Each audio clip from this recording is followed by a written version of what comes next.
Hey guys, welcome back. So today's video is a what sold. This is 15 items that sold on Poshmark for $1,000. A couple days ago did 25 items that sold on eBay for $1,500. All of these sales have happened in the last few weeks. Just a few disclaimers. Not all my sales are this high. These are just the top dollar sales because I know some people like to see what is selling well for me. A lot of my sales are, my average sale price is right around that $25 mark. So I sell, some $100 items, and I also sell some $10 items and everything in between. So these are just highlighting some fun sales from the last few weeks. And yeah, hopefully you enjoy. If you aren't subscribed and you like reseller content, definitely consider hitting the subscribe button down below. That's my dog, Luna. And if you like the video, hitting the thumbs up means a lot to me. All right, so in no particular order, a couple of these are actually getting shipped out today. So I'm excited to get my shipping done after this. So it was $1,028 in gross sales for these 15 items. When you remove the 20% Poshmark fees, it brings it down to $822. None of these were offered to likers. So yeah, there were no shipping discounts or anything like that. When you remove the cost of goods, which is approximately $5 per item for me, it brings it down to $747 in kind of that net profit before I pay any income taxes or anything like that. So yeah, let's just start with the first one. I will pop in some pictures, cover up the dog a little bit. So the first one is a bag that I found about 7 months ago, right before COVID. And the comps looked very mixed, but it was a very expensive brand. I do take those risks. This was by a designer named Alek Wek. I did get a couple low ball offers over the course of that 6 or 7 months, but yeah, it finally sold for full price this weekend for $75, and I am very happy with that. It was kind of a fold over bag, and it kind of had a cult following from the research I did for this specific bag. So I just had to hold out for the right buyer, and that's okay with me. And I know I didn't pay much for it. I want to say I only paid, $5 or $6 for it. So definitely a great return. All right, next up is a pair of Prada Chelsea boots. Now I did pay up for these. I paid, I want to say right around that $20 mark, which is more than, I don't pay up for most things, just because I'd rather wait for sales and yeah. But these finally sold after about that 6 to 7 month mark for $150. I was very happy to see that offer come in. I think I had them listed at $199, and these were just a basic Chelsea boot. So obviously people are starting to shop for fall and winter. So some of that stuff that maybe wasn't selling spring because I do list things year round, are starting to sell now that people are changing seasons. So very happy with that sale, and that's also going out today. Next item was a pair of also boots. These sold within a day. They're by Dansko. These were a mid-calf Dansko boot. Also, I should note, if you want to see pictures of the label, how I write descriptions, how I do measurements for clothing items, anything like that, my Poshmark closet is listed below. You can definitely check my solds and see as much information as you want. I'm just putting up a basic picture to just give you an idea of the item. And I do show labels in all my hauls, which all these are in my hauls. So anyways, the Dansko boots, they sold for $50 within a day. I ironically forgot to remove them on eBay, which occasionally happens to me. And I got an offer a couple days later on eBay for $50 as well. So I had to remove the item, and so they didn't sell twice. But very happy with that. I don't actually like picking up Dansko. I know a lot of resellers like picking up Dansko. I've had some sitting up there for a while that I just can't seem to sell. So this boot specifically I knew was kind of unique, and I'm glad I picked him up. All right, next pair of boots was part of a bundle. A couple of these were bundles, and I'll tell you which ones. But from one of my favorite people, Vicki, she actually just moved, and so she's bought quite a few things over the last couple of years for me. And I know she watches this channel, but she just moved, and she would send me notes like, "Oh, I see this in your haul, and I really want it." But when you're moving, if you've never purchased a house, you kind of just can't spend for a while when you're in that escrow period. And so anyways, Vicki, thank you for all of your support and everything. I hope you love these boots. I actually found these in my very small town at a thrift store, and they were adorable. If they were my size, I would have kept them for sure. but it was by a brand, La Canadienne. Yeah, I think that's how you say it, but it's not spelled like Canadian, it's spelled slightly different. I'll try and remember to pop in the spelling, but these were adorable red boots. I had listed them for a couple months, and she also got 2 other clothing items. And when I have a bundle sale, I automatically have a 30% discount that's just applied. So when you remove the 30% off, it brought the boots down to $69. And these boots probably retailed for about $400. The first time I found out about this brand was actually Amber Resells. Before I did any holiday swap boxes, last year I did a couple swap boxes with Amber Resells, and that's actually how I became friends with her. And she's one of my closest resale friends, or friends in general. She's just an awesome person. But so if you aren't subscribed to her, I'll link her channel below. But anyways, we did a couple swap box videos, and that was the start of it. And she had sent me a pair of boots from this brand, and that's how I knew the value of them and had already done some research. So anyways, not the quickest seller for me with the 2 boots I've had, and the comps are a little inconsistent, but if they're in good condition, I'll definitely pick up that brand again. All right, next up is a jean jacket by Pilcro and the Letterpress. This was kind of risky, not risky. I know I paid full price for it, but it had a removable faux fur collar, and then it was just a button front jean jacket. Pilcro and the Letterpress is sold at Anthropologie. I have not had the best of luck with it. I mean, Anthropologie in general, you know, unless you find that really rare gem that'll sell for $100, which some people do. Most of my Anthro items are in that, you know, $15 to $25 range. This jacket, however, because it was just so versatile, you could remove the collar, you could add the collar. Jean jackets are just so classic. I did price high, and it took about 7 or 8 months to sell, but it sold for $48, which is a great return for me. So yeah. All right. Oh man, why do I feel like I have 2 of the same items? Oh no, this is a different item. On my eBay haul, I had a Diane von Furstenberg dress, and I shared it. Then I just saw that I had another Diane, and I'm like, what was the second one? So this one that sold on Poshmark was actually new with tags.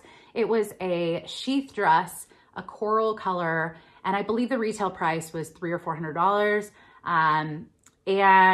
But there was a small flaw in the back, which I just noted. It was very, very, very small. But I priced kind of high. I priced, I want to say around that 99 mark, because it was new with tags and a really, really classic kind of dress. So it sold for $63, $33, $63. And it did take a while. It probably took close to a year, or right around that year mark to sell. So not a quick seller for me, but I'm happy. Again, I have storage space. I have a large inventory. I don't mind sitting on items until they find the right buyer. If you live, like if I lived in my studio apartment in San Francisco, where I moved here from, I would not have had any space. I would have had to churn through things a lot quicker. So if you don't have any storage space, I can feel your pain. In which case, you know, you can definitely just keep bringing down the price and just move things quicker. But for me, this kind of works is part of my strategy. So, all right, next up is a shirt by the brand Ministry of Supply. This was the first time finding this brand for me. This was also new with tags, and it was just a black button front shirt for women. When I went to the website, pretty expensive stuff, but this shirt was kind of like a faux silk. So it was supposed to be like washable, not wrinkly, easy to wear, but have that silk look. And so I priced it $49, and it sold within a month and a half for full price. So if I find that brand again, I would probably pick it up, definitely. All right, next up was another item that took about a month and a half to sell, and this was a Wildfox sweater.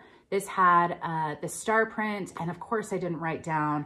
I'll insert somewhere, wherever I do my writing, what the name of the sweater is, but it's a distressed sweater that is very popular by Wildfox, and I only knew the value of this type of sweater by looking up comps for other sweaters for Wildfox. But anyway, so I got an offer for $58, definitely accepted, quick sell, and some of them can go up to like $75, $80.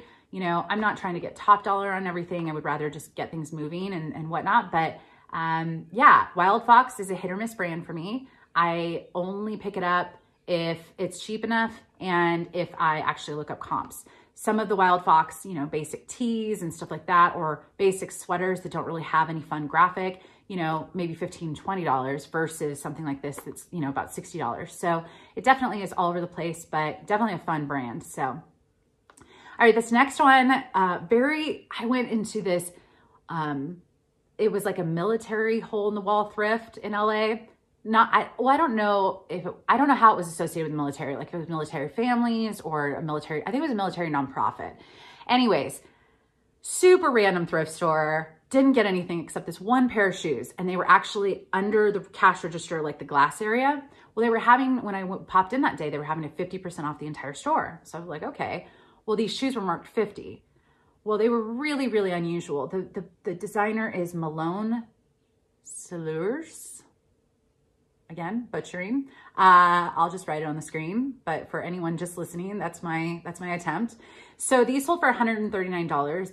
They did take about 8 or 9 months to sell. They did have a sticker on the bottom, and very, very, very minimal wear, like which would indicate to me like store wear, trying on wear.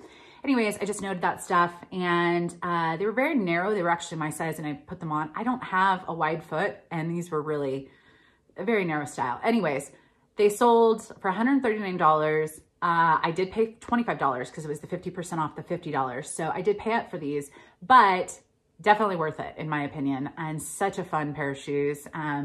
Yeah, so. All right, next up is by the brand Faherty. I have picked this up more and more recently. It's become probably one of my favorite brands to pick up. Some of the stuff can sell $25, $30. Some of the stuff can sell for much more. Like this was a poncho. Very desirable, still listed on their site when I listed this a few months ago, and it sold for $79. So definitely happy with that return. All right, next up was a Madewell item. Now Madewell's, I just have like such a love-hate relationship with Madewell. I know someone recently commented that they were surprised that I said I shouldn't have picked up a Madewell item. Madewell, I would say I pass on 50% of the time. And of the other 50% of the time, it's got to be super cheap because a lot of the items are just like, I've got an item going out that's Madewell today that sold for $20. And some of it I can't seem to sell, you know, a basic tee or tank. Madewell is trendy and popular. It's one of the J. Crew lines, but I believe, I'm pretty sure. So it's got some cute stuff, but with this example, it's called the Langley swing coat. I saw it and I knew it was going to be a higher dollar Madewell item. It's a coat, it's a desirable style, it's very oversized. So I think it was like an extra, extra small, but it could fit me and I'm not an extra, extra small. So, you know, it's one of those brands that I feel like I figured out what I can pay up for, which is very rare. And what things I might pick up for $1 and what things I might leave behind because I know it's just too basic or whatever. So anyways, this sold for $50. It only took a week or two to sell and definitely happy with that. All right, next up is a pair of Merrell hiking shoes. These are men's hiking shoes, casual shoes, really nice brown color. I actually got these in a thread-up box, a men's thread-up box, and these sold for $50. Took a few months to sell. And they had the stuffing inside, but they didn't have any tags. So I didn't indicate anything other than great pre-owned condition. All right, next up was a really oddball item. So I had an experiment during COVID when I ordered some stuff on ThredUp that was not branded. And I just picked a whole bunch of stuff based off of size, based off of cost. Anyways, one of them was a blouse that was by this designer, J.C. de Castelbajac. Anyways, it was a ruffle front. It had buttons down, but then ruffles covering the front, long sleeve, kind of a chambray blouse. And when I got it, I was like, oh, wow, looking up comps to decent comps. Now I didn't know how quickly it was going to sell. It did take probably about that 4 to 5 months to sell. I feel like I'm slouching a little bit, but that's okay. It did take about 4 or 5 months to sell, but it sold for $55. And I know with the ThredUp stuff, I was only paying, $5 an item or something. So worth the risk on that one, I guess, which I got a few duds in that one. So I guess it just paid for my duds as well. But All right, next up is a Lululemon wrap cardigan. This is the second one I've sold, identical to this style. This one did not have the size tag. So for that, I guesstimate. And if it's something like a cardigan where I can throw on, I can kind of guesstimate by my size. So it was just a little snug for me. Cardigans, open cardigans, you know, they kind of, but just kind of snug in the arms.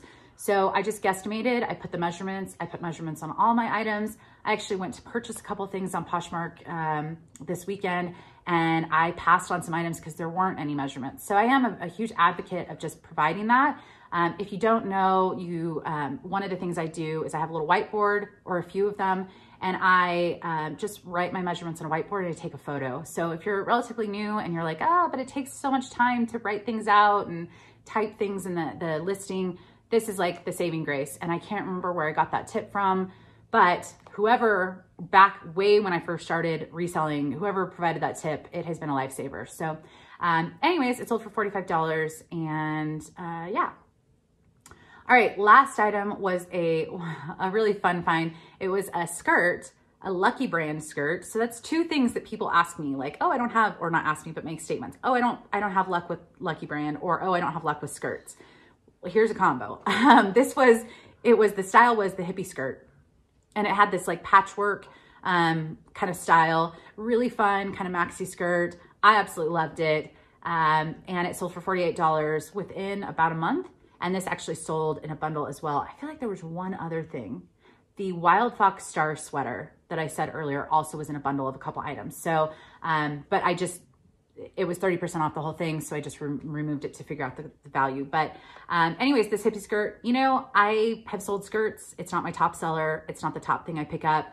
But I have sold them. And Lucky Brand's actually one of my top sellers just in quantity. Most of the Lucky Brand items I sell are between $15 and $25. Something like this going for $48. I knew it just was gonna have to find the right buyer, and it did in a couple months. And yeah, so that's it. Those are my sales for the last few weeks. If you haven't checked the eBay video, definitely do, because this stuff is all cross-listed to both platforms. I know I've been asked recently, what is my percentage of sales on each platform? Currently, I have about 2/3 of my sales on eBay and 1/3 of my sales on Poshmark. I do have more listed on Poshmark, and I've been on Poshmark longer. And Poshmark for me is just, unfortunately, just too time consuming. I have too large of a closet. I have about 1,500 items. So, you know, I focus more on eBay and just being consistent with eBay. And it definitely took time, but it's paying off. So, yeah, anyways, if you guys like the video, be sure to hit the thumbs up, and I'll see you in the next one. Bye, guys.